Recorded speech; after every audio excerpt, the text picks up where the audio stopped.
all he did was go out there and get the job done. All these fighters nowadays, I want the money. I want the Floyd Mayweather money. I want the Floyd Mayweather money. Look, what I did didn't happen overnight. Before I even fought on pay-per-view for the first time, I probably was a professional almost 10 years. I don't really know what the number is. Probably 7 to 8 years. I want these fighters to go out there and produce. Go out there and produce like I did. Go out there and fight the best. And that's what Badu Jack did. That's why he's making 7-figure paydays. Floyd, we obviously want to talk about you. It's been a little over a year since you stepped away from the game. No, last time I fought was September 2015. 2015, we had 2017. Well, two things have happened since then. Number one, you retire. Number two, 2016, a very forgettable year for boxing. Fans very upset. How much are those two facts related in your eyes? Well, I told him before, Floyd Mayweather, with me leaving the sport, I still was going to be the face of boxing. I'm not just the face of boxing. I'm the face of mixed martial arts also. And I'm not a mixed I'm not an MMA fighter, but I do support all contact sports. I haven't seen an MMA fight in a while, but anytime I see an MMA fighter that want to take a picture with me, I'm going to take a picture with them because they go through a lot. You know, fighters go through a lot to get to a certain level, and MMA fighters go through a lot, just like boxers go through a lot. There's a natural segue there because, Floyd, let's be honest, ESPN.com in 2016, you're on the MMA page making headlines as much on the boxing page. It's because of that man's name, Conor McGregor. You talked a lot about him on First Take. You gave him the $15 million offer with the pay-per-view bonus there to try to make this boxing match. Let's be honest. Do you believe he's realistic, that he really wants this fight, or maybe that he's using this to stay in the headlines? Conor McGregor, I want to tell everybody this right now. Do he want to fight? Absolutely not. I'm trying to see if he really want to fight, but we can't make the fight happen because he's not his own boss. And I want the world to know this. Just a fight, like 2 fights ago, he was just tapping out. He was just quitting.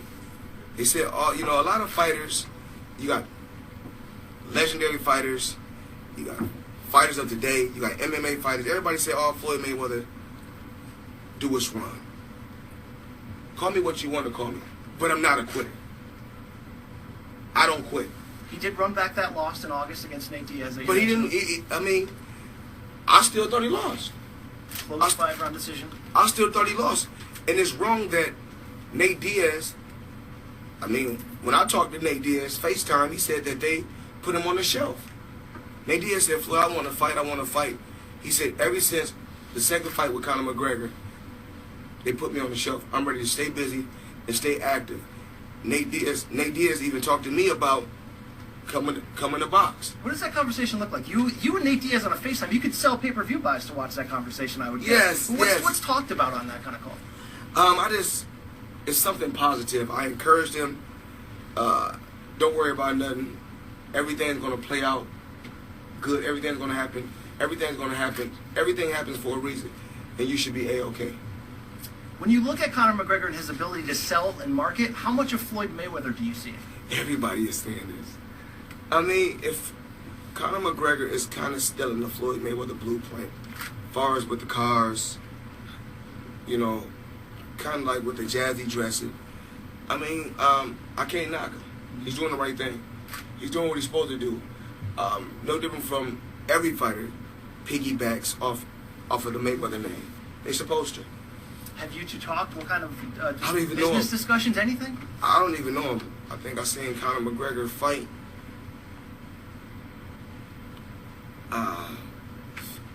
I seen him tap out. And then I didn't really see, I seen like somebody had kept bringing the phone to me, let me see his last fight. But little clips, not really the whole fight. They're showing me little stuff. You hear him talking. They talking about Floyd, this guy want to fight you. But, I didn't get a chance to really watch the whole fight. Somebody was trying to come bring me the phone. I was at a wedding. Isaiah Thomas from Boston Celtics. Boston Celtics. You know, that's one of my best friends. I was at his wedding, so somebody brought the phone over to me, let me see it, but I'm at the wedding, and I don't want to be disrespectful to Isaiah Thomas because he's a friend of mine. All right, Floyd, let's bring this back to boxing. Our own Dan Rayfield in his 2017 wish list said one of his wish lists for the new year, more Floyd Mayweather. He says, quote, "We miss him." What does Floyd Mayweather miss? Well, I want to say this to people. I'm Floyd Mayweather. I'm not perfect. I make mistakes. And can I contradict myself? Absolutely, I can contradict myself because I'm only human. Floyd Mayweather's not perfect. God only made one thing perfect, my boxing record. Floyd, you said after retirement you're not coming back. All of us media, we said, you know, that's just what boxers say. He will be back. What do you want to see? What did we miss, though? What do you want to see? Oh, I want to see you against the elite welterweights in the world. I want to see Mayweather-Thurman, Mayweather-Spence. I want to see this passing of the torch. Because the torch might not get passed, Floyd. I know you're pushing 40. You're still number one with a bullet. But next month, Thurman is a hell of a fighter, and Spence is a hell of a fighter. But one thing we cannot do right now in boxing, I mean, out of all the fighters, I don't know if it's Pacquiao or Canelo, but Canelo probably is doing better numbers than Pacquiao now in pay-per-view. I'm really not sure. But, you know, boxing is here to stay. And I'm proud of Keith Thurman, Danny Garcia, Adrian Broner, Errol Spence. There's so many young fighters. Terrence Crawford. There's so many young fighters out there that's making noise in boxing. What do you think about But you have to realize this. I'm an old man now. Okay. So I'm smart. And we believe in working smarter, not harder. And the best business move for me is Conor McGregor. That's what the world wants to see. I can't argue with that one. That's what the world want to see. I didn't get to where I got to by not being smart. I'm a sharp mind. I'm a sharp guy, and I have a sharp mind. All right, you step away from the sport. That pound-for-pound number one slot that you held down, really going back to maybe the Corrales fight, maybe before that, was up for grabs. A lot of people gave it to Chocolatito Gonzalez. Right now, I'm giving it to Andre Ward from that victory of No. Who do you give it No, to? we're not going to do that. I did it. You can't take it back. No, we're not going to do that. Where you from? I'm from Connecticut. No. I'm from the 203. You know, people talk about the 209 a lot. I'm from the 203, though, all right? I don't know. We're not going to. I like Andre Ward. But one thing about me, I call a spade a spade. He didn't win. There's a lot of Floyd in him, not in his marketability, but in his ability to limit the damage, right? There's a lot of money Mayweather in him. Okay. Pretty Boy Floyd is a total different fighter. He's a combination puncher. Extremely fast. Probably the fastest hands in history. Faster than Gary Russell Jr.? It's a couple Gary Russells, right? I know there's one that was in the Olympics. There's another That's the guy. You're not talking about the guy, Gary Russell, that lost to Lomachenko. I am. Fast hands. Don't get sidetracked on it. Keep going where you're going. Okay, I got to kind of sidetrack. You got to let me know this. These guys get upset when I call a spade a spade. Who's your number one pound for pound? That's where we're at here. I mean,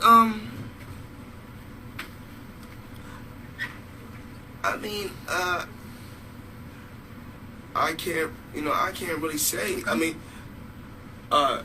Chocolatito has to be number one.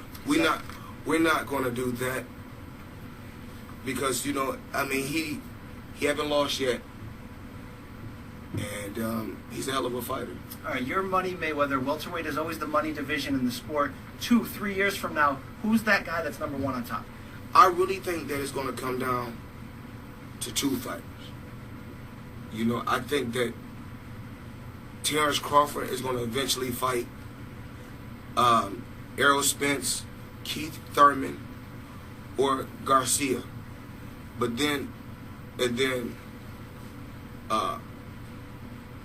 Lara. We can't. Erislandy Lara? So, but we got to say Canelo is going to end up fighting Errol Spence down the line in a big, big fight. I think it's going to come down to those two. That's just my honest opinion. Real quick, Canelo, is he ducking Triple G or is this smart business? Canelo is not ducking Triple G. Canelo will beat Triple G. He's not ducking Triple G, yes. Triple G is the same guy that was just getting outboxed by a welterweight, if I'm not mistaken. Brooke had its moments in that fight. I don't want. He was just a guy. It was even. I know boxing. This is what I do. Nobody in the world knows boxing like me. The record proves it. Oh, the experience proves it, and everything else proves it. You name him, I cooked him. Canelo beats Triple G. Floyd Mayweather said that, right? Canelo knocks Triple G out. Whoa. And Triple G got his hands full with who he's gonna fight? He's going to fight Daniel Jacobs. Jacob. No, Jacob can fight. Now, the thing is this. Jacob can dish it out, but he have to be able to take it. But it's all about who gets who first. Okay. Now, at the end of the day, they tell me Danny Jacob has changed trainers. Right? If I'm not mistaken. He said he's changed trainers. Yeah, used to have his uncle, I'm sorry, switched to Virgil. Virgil Hunter's not a good trainer at all. I mean, that's just my honest opinion. With or without Virgil Hunter, I think that... I'm not sure if he changed trainers, but I think that... keep it going. Because at the end of the day, Virgil Hunter, I think he's a cool guy. He's a nice guy at the end of the day. But a guy that's never fought before, that's never been in a crunch moment, how can he tell you about a crunch moment if he's never been in a crunch moment? I need a trainer that's in my corner, that's been in there before and felt contact and know how it is to be in a fight. I don't care if it's an amateur fight. You have to have some type of experience at boxing. So can Virgil Hunter be in my corner? Absolutely not. But do I think he's a cool guy? Absolutely. He does the whispering in the corner, the careless whisper gets in Andre Ward's ear, just, real calm, real cool. If I'm not doing what I'm supposed to do, I want a trainer to be on my ass. But you got to realize this. We seen what Virgil did with Amir Khan. We seen what he did with Andre Berto. Very true. And do I like Andre Ward? Yes, I do like Andre Ward. But Andre Ward, we got to make some major changes. If you're gonna fight, what's the guy name? Sergey Kovalev. Kovalev. If you're gonna fight Kovalev again, you got to make some major changes. You got to go get you a trainer that's been in the crunch before. Floyd Unplugged. This was great. This is like a podcast. I don't hear you on podcasts these days. Oh, you know me, baby. I'm giving it to you raw. And any fighter out there that's watching this, Let's reiterate. Saturday. They win promotion. Showtime. Saturday. Showtime. Unification bout. Super middleweight. You got James DeGale, the IBF champion, gold medalist in the Olympics before, versus Badu Jack the Ripper, a guy who doesn't duck or dodge anyone, a hard-working blue-collar fighter, and he's looking to going up to light heavyweight and fighting Andre Ward. Wow. No shortage of sound bites here, Floyd. Absolutely. Hey, thanks so much for the time. Thank you. Good luck to your fighter on Saturday. Good luck to your promotional company. Stay busy while you're outside of the ring, as always.